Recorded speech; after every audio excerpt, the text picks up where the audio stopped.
सुप्रभातम। पिछली क्लास में हम लोग अष्टम पाठ पढ़ रहे थे, संसार सागरस्य नायकाः, है ना।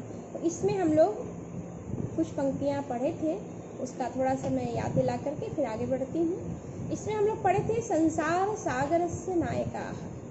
संसार सागर, यहाँ जो पूरे देश में जगह जगह जो नदियाँ हैं, तालाब हैं, इन सब के लिए संसार सागर शब्द आया है। और उसके नायक कौन हैं? उसके जो निर्माण करने वाले हैं, जो बनाने वाले हैं, उनको नायक कहा गया है। और आगे हम लोग पढ़ेंगे कि वो नायक कौन थे। उनको गजधर नाम दिया गया था। गजधर नाम क्यों दिया गया था? इसलिए कि वो जहाँ कहीं भी जाते थे अपने कार्य करने, तो वह गज को धारण करते थे, गज को लेकर जाते थे, इसलिए उनको गजधर कहा गया। और गज क्या था? तो गज उनका एक यंत्र था, मापन यंत्र कह सकते हैं, कि जब भी वो कोई कार्य करते थे तो उससे मापने का कार्य वो उस गज से करते थे। जो गज है उसके बारे में आगे हम चर्चा करेंगे। तो इसीलिए उनको गज को धारण करने के कारण जहाँ भी वो जाते थे अपने गज को लेकर जाते थे, इसलिए उनको गजधर कहा।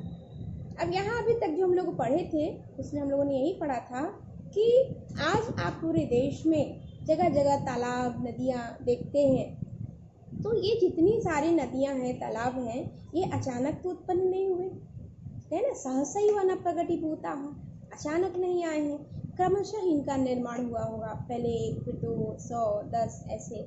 तो वही कह रहे हैं कि ये जो इतने सारे निर्माण कार्य हुए तो स्वतः तो हुए नहीं, निर्माण किया होगा किसी ने, और वो निर्माण करने वाले ही गजधर थे। और पहले वो पारंपरिक शैली में, परंपरागत ढंग से, परंपरागत करने का जो उनका तरीका था, उस तरीके से उन लोगों ने इतने सारे नदी तालाब आदि का निर्माण किया। लेकिन आज आधुनिक युग में जब हम आधुनिक ढंग से निर्माण कार्य होने लगे हैं, तो लेखक जो है अनुपम मिश्र, उनको इस बात का अफसोस है, दुख है कि आज के जो आधुनिक लोग हैं वो हमारे जो पुराने पारंपरिक जो कलाकार थे, उनको भी कलाकार ही कहेंगे, क्योंकि कुछ भी निर्माण करना एक कला की ही बात होती है। तो जो गजधर रूपी जो कलाकार थे, जो पहले उन लोगों ने पारंपरिक ढंग से निर्माण कार्य किया, आज के जो आधुनिक इंजीनियर लोग कह सकते हैं, आजकल के जो आधुनिक निर्माता हैं, वो उनको भूल चुके हैं। और समाज में भी हम नदी तालाब का यूज़ तो करते हैं, उसका प्रयोग तो करते हैं, लेकिन उन तालाबों को देख करके हमारे मन में कभी ये भाव नहीं आता, कभी ये विचार नहीं आता कि ये कहाँ से आए, किसी न किसी ने इसका निर्माण किया होगा। और यदि जिसने निर्माण किया होगा तो उसके प्रति हमारे मन में थोड़ी सी श्रद्धा भावना विशेष होनी चाहिए, जो आज नहीं दिखता है। तो इसलिए उनके प्रति श्रद्धा भाव हो, होना चाहिए, आदर भाव हो। इन सबको बताने के लिए लोगों के मन में ये बात लाने के लिए ही अनुपम मिश्र ने यह रचना की थी।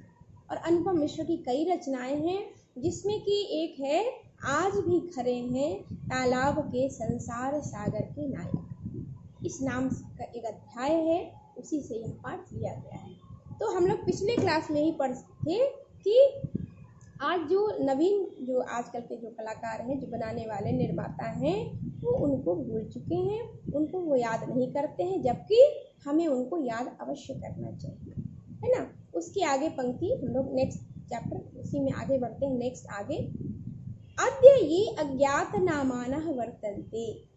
अद्य आज ये जो अज्ञात नामानः वर्तन्ते, आज जो अज्ञात नाम के विद्यमान हैं, यानी आज जो भी गजधर हैं, कुछ रहे नहीं, जो भी विद्यमान हैं सब वृद्ध हो चुके हैं, जो कि पहले निर्माण कार्य किया, अभी तो उनकी उम्र ज़्यादा है, वो वृद्ध हो चुके हैं। तो वृद्ध तो है लेकिन विद्यमान तो है, लेकिन ते अज्ञात नामाना, वो अज्ञात नाम वाले हैं। आज उनके नामों को कोई नहीं जानता।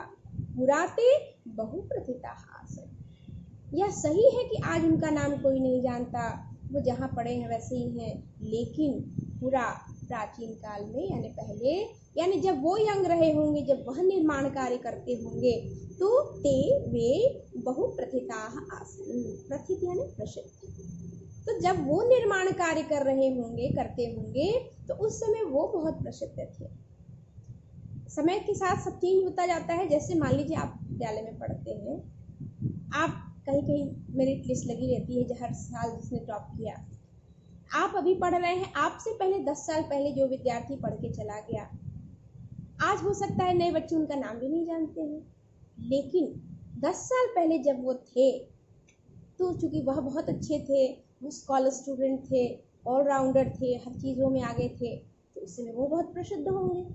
लेकिन आज वो चले गए दूसरी जगह, तो आज विद्यालय के जो नए विद्यार्थी हैं जो आते हैं वो नहीं जानते उनको, तो नहीं जानते हैं, लेकिन इसका मतलब ये नहीं है कि उनकी प्रसिद्धि, उनकी महत्ता कम हो जाती है। तो यहाँ भी लेखक का यही कहना है कि आज वो भले ही अज्ञात नाम के हों, उनके नाम कोई नहीं जानता हो, लेकिन पहले जब वो निर्माण कार्य करते थे तो वह बहुत प्रसिद्ध थे।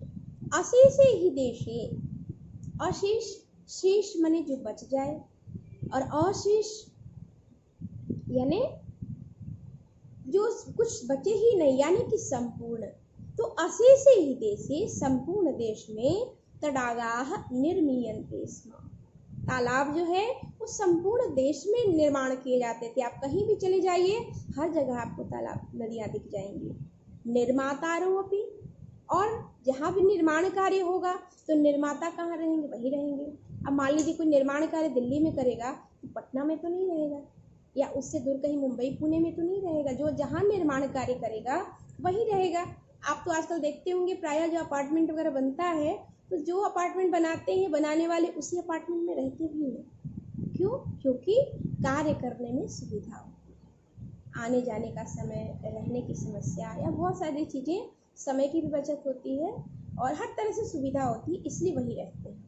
तो यहाँ वही कह रहे हैं कि निर्मातारो अपि अशेषे देशे निवसन्ति स्म, चूँकि निर्माण कार्य सब जगह हुआ है, हर जगह तालाब नदियाँ विद्यमान है, तो निश्चित रूप से उसको निर्माण करने वाले भी संपूर्ण देश में विद्यमान है। यानी गजधर संपूर्ण देश में विद्यमान है और संपूर्ण देशों में उन लोगों ने निर्माण कार्य किया है। गजधर इति सुंदर शब्द, जो गजधर है, कह रहे हैं बड़ा ही सुंदर शब्द है, बोलने में भी बड़ा अच्छा है, गजधर है ना। तो तडाग निर्मातृणाम सादरम स्मरणार्थ, गजधर के द्वारा, गजधर इस प्रिय शब्द के द्वारा हम तडाग निर्मातृणाम यानी तालाब निर्माण करने वालों को हम सादरम स्मरणार्थ, हम उनको आदर के साथ स्मरण कर सकें, इसलिए उनको यह गजधर नाम दिया गया था।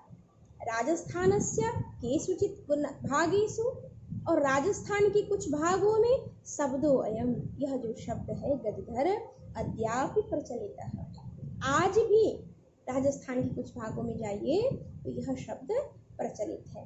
कह गजधर, अब यह गजधर कौन है, कह कौन है, यह जो गज परिमाणम धारयति सह गजधर, जो गज परिमाण यानी जो गज मापन यंत्र जो है, परिमाण माने उसकी मात्रा, तो जो मापन यंत्र है गज, उसको जो धारण करता है वह गजधर है।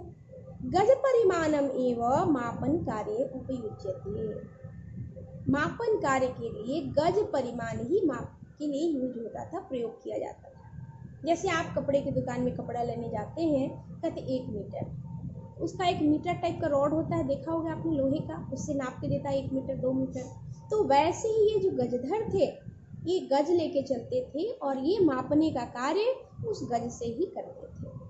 समाजे, समाज में, त्रिहस्त परिमाणात्मिकम, तो 3, त्रि माने 3, हस्त यानी यहाँ से यहाँ तक, ऐसे जो नापते हैं यहाँ से यहाँ तक का 1 हाथ हुआ, तो कह रहे त्रिहस्त परिमाणात्मिकम, 3 हाथ की परिमाण वाली लौह यष्टिम, लौह, लौह माने लोहा, यष्टि माने डंडा, यानी 3 हाथ के लोहे का डंडा हस्ते गृहीत्वा, हाथ में लेकर, गजधराः, जो गजधर हैं, इदानीम आज, शिल्पी रूपेण नैव समादृताः, आज ये शिल्पी रूप में, कलाकार के रूप में आज ये आदरणीय, आदर नहीं पा रहे हैं, आज उनका समाज में आदर नहीं है।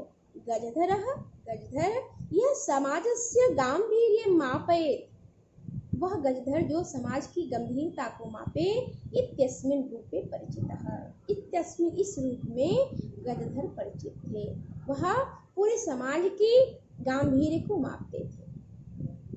समाज में उनकी बड़ी प्रतिष्ठा थी, आज भले ही न हो, लेकिन समाज में उनकी बड़ी प्रतिष्ठा थी, तो इसलिए गजधरों का विशेष महत्व था। और लेखक चाहते हैं कि गजधर को जैसे पहले प्रतिष्ठा थी, आज के जो आधुनिक कलाकार हैं, जो आधुनिक निर्माण करने वाले लोग हैं, वह भी भले ही वो उनके नाम नहीं जानते हैं, लेकिन उनके प्रति सम्मान का भाव हो, आदर का भाव, है ना। तो आज इतना हुआ।